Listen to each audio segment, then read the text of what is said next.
Hello दोस्तों, नमस्कार। मैं डॉक्टर अनिल कुशवाहा आज आपके लिए लेकर आए हैं एंडोक्राइन सिस्टम, अंतःस्रावी तंत्र के बारे में हम आपसे बात करने वाले हैं कि अंतःस्रावी तंत्र काफ़ी बड़ा है। तो अंतःस्रावी तंत्र में बात करने वाले हैं हार्मोन्स की, ग्लैंड्स की। तो इन सब की चर्चा आज करने वाले हैं। बहुत ही महत्वपूर्ण टॉपिक आज हम ले रहे हैं और आप इसके वीडियो लगातार देखिएगा, कमेंट्स करिएगा। चैनल अगर सब्सक्राइब नहीं किया है तो तुरंत सब्सक्राइब करिएगा, लाइक करिएगा, कमेंट्स और शेयर जरूर करिएगा।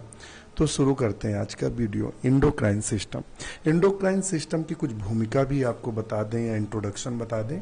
There are two integrating system of the body. देखिए, दो हमारे बॉडी में तंत्र होते हैं जो बॉडी में सूचनाओं को एक स्थान से दूसरे स्थान भेजते हैं। पहला आता है नर्वस सिस्टम और दूसरा आता है endocrine system.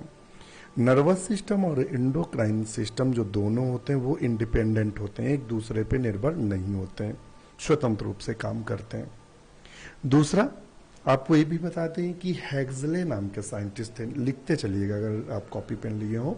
हैक्सले called hormone as chemical messenger. Huxley ने हार्मोन्स को रासायनिक संदेशवाहक कहा था या केमिकल मैसेंजर किसने कहा था? क्वेश्चन पूछ सकता है, हार्मोन्स को केमिकल मैसेंजर किसने कहा? तो वो हैक्सले ने कहा था, ध्यान रखिएगा। हार्मोन को ऑटोक्वाइट्स के भी नाम से जानते हैं, ध्यान रखना। हार्मोन्स को ऑटोक्वाइट्स के नाम से जानते हैं, AUTOCOIDS, ऑटोक्वाइट्स के नाम से जानते हैं, ध्यान रखिएगा। ऑटोक्वाइट्स पूछ सकता है, ऑटोक्वाइट्स क्या होता है, उसमें एक ऑप्शन हार्मोन्स दे सकता है, तो हार्मोन सही लगाना है। दूसरा, the word hormone was introduced by the Starling. Hormone शब्द जो इंट्रोड्यूस कराया था या दिया था वो स्टार्लिंग ने दिया था 1905 में। ये क्वेश्चन पूछा गया है CPMT में। The word hormone is drive from Greek word meaning I excite excite का मतलब ये हुआ कि मतलब निकलने वाला या वहन होने वाला।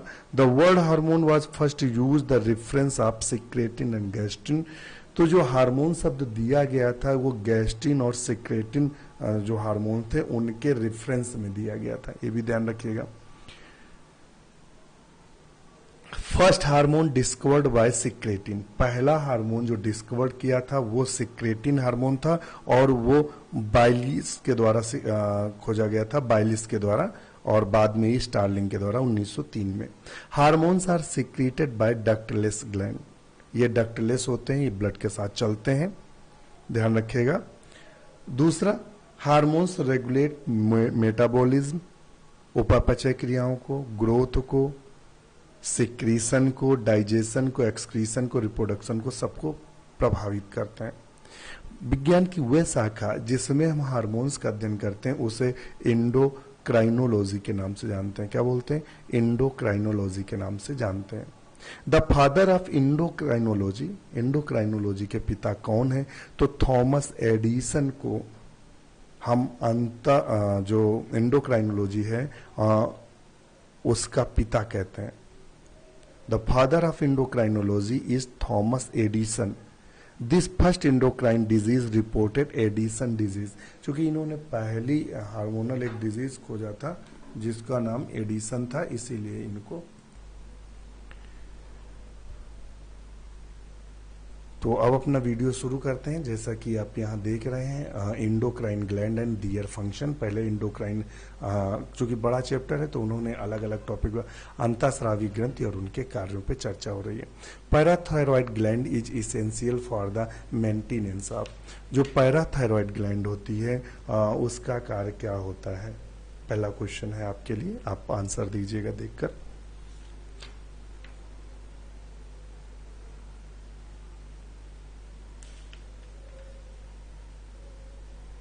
तो पैराथायरॉयड जो ग्लैंड्स होता है उसका मुख्य कार्य क्या होता है? Normal calcium level. Parathyroid are two pairs partially और completely embedded in posterior surface of thyroid gland. ये थायरॉयड ग्लैंड के पोस्टीरियर सरफेस पर पाई जाती है। Parathyroids are present in all vertebrate, exceptional में है फिशेस। केवल ये फिशेस में नहीं पाई जाती, ध्यान रखिएगा, ये क्वेश्चन महत्वपूर्ण है कि जो पैराथायरॉयड ग्लैंड होती है ये फिशेस में नहीं पाई जाती, जबकि सभी वर्टिब्रेट्स में देखने को मिलती है। इसका जो वेट होता है 1.6 ग्राम होता है और ये दो प्रकार के इसमें सेल्स पाई जाती हैं, एक चीफ सेल पाई जाती हैं, एक ऑक्सीफिल सेल्स पाई जाती हैं। जो पैराथायरॉयड ग्लैंड है इसमें दो कोशिकाएं पाई जाती हैं, चीफ सेल्स और चीफ सेल के साथ ऑक्सीफिल सेल्स पाई जाती हैं। Chief cell are the major synthesiser are parathormone. जो पैराथार्मोन चीफ सेल से निकलता है, पूछ सकता है कभी, पैराथायरॉयड हार्मोन बोलते हैं जिसको, पैराथार्मोन या पैराथायरॉयड हार्मोन या पीटीएच बोलते हैं या कोलिप्स हार्मोन्स बोलते हैं। पैराथायरॉयड हार्मोन का दूसरा नाम कोलिप्स हार्मोन है। कौन सा नाम है? कोलिप्स हार्मोन से, ध्यान रखिएगा, ये चीफ सेल से निकलती हैं। PTH regulate the amount of calcium, जैसा कि इसमें दे रहा है, ये कैल्शियम के लेवल को रेगुलेट करता है, ये भी आप ध्यान रखिएगा। पीटीएच डिक्रीजेस, अगर ये पैराथार्मोन या पैराथायरॉयड जो हार्मोन्स है, अगर ये डिक्रीज होगा या कम निकलेगा तो blood phosphate level and increase blood calcium level, blood में कैल्शियम का लेवल बढ़ जाएगा। कभी पूछ सकते हैं ये कि अगर वो हो गया तो क्या होगा। Parathormone induced increase in serum calcium level, ध्यान रखना, ये सीरम कैल्शियम लेवल को इंक्रीज करता है, तो आप समझ सकते हैं।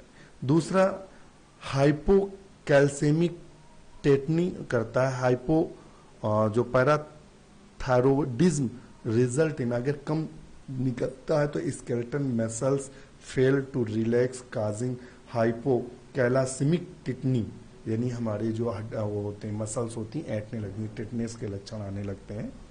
और ऑस्टियोपोरोसिस होने लगता है, आप सब जानते हैं ऑस्टियोपोरोसिस, हमारी हड्डियां कमजोर होने लगती हैं।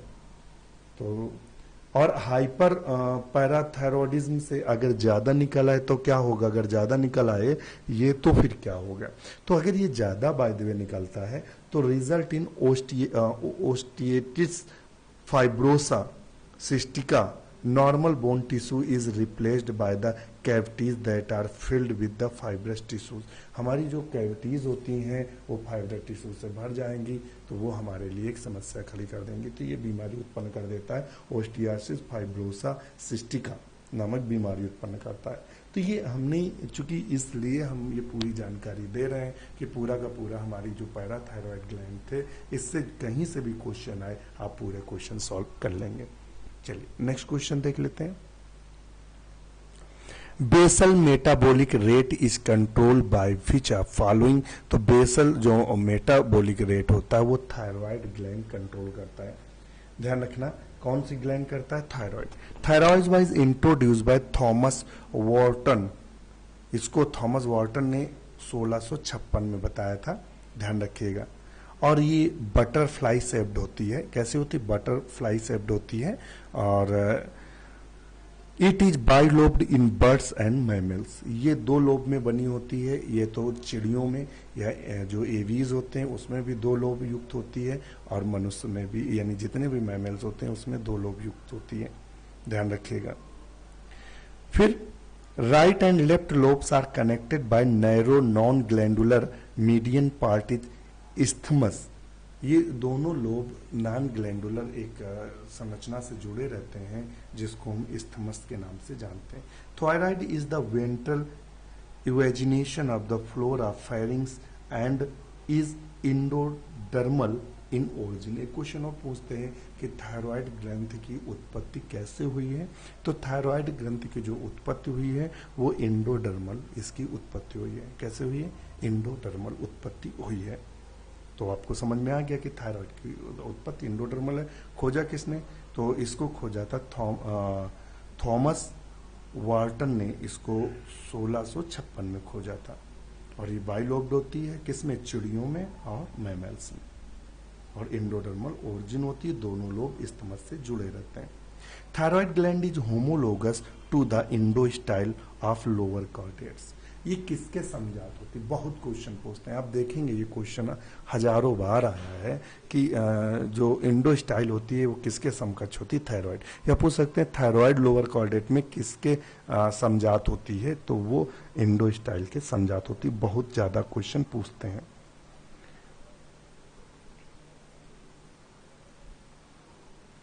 It is the largest endocrine gland in the body. ये भी पूछ सकते हैं सबसे बड़ी इंडोक्राइन ग्लैंड कौन सी होती है? तो वो हमारी कौन सी होती है? Thyroid glands. Thyroids compose the spherical sacs called the thyroid follicles lined by the simple cuboidal epithelium. फिर the thyroid hormones are stored in the lumen of follicle the extracellular space. जो extracellular space होता है उसमें ये एकत्रित होती है, तो ये आप ध्यान रखिएगा। और follicles are made of two type of cells, principal cells और पैराफॉलिकुलर सेल्स। दो सेल से मिलकर बना होता है, प्रिंसिपल सेल और पैराफॉलिकुलर सेल्स, इन दो से मिलकर बना होता है। और इसके अलावा बहुत कुछ है इसमें बताने को, इतना बताएंगे तो हमें लगता है पूरा वीडियो यही ले जाएगा। तो इसके आगे का हम आपको फिर बता देंगे जब नेक्स्ट अगर इससे संबंधित क्वेश्चन आता है। वैसे हम बता दें कि the peripheral principal cells manufacture the thyroid hormones, namely tetraiodothyronine T4 बोलते हैं, या ट्राई आइडोथायरोनिन T3 बोलते हैं, और थायरोक्सिन जिसे T4 बोलते हैं is synthesise from iodine and amino acid called tyrosine. ध्यान रखना, टायरोसिन को पूछते हैं क्वेश्चन, खूब आया है।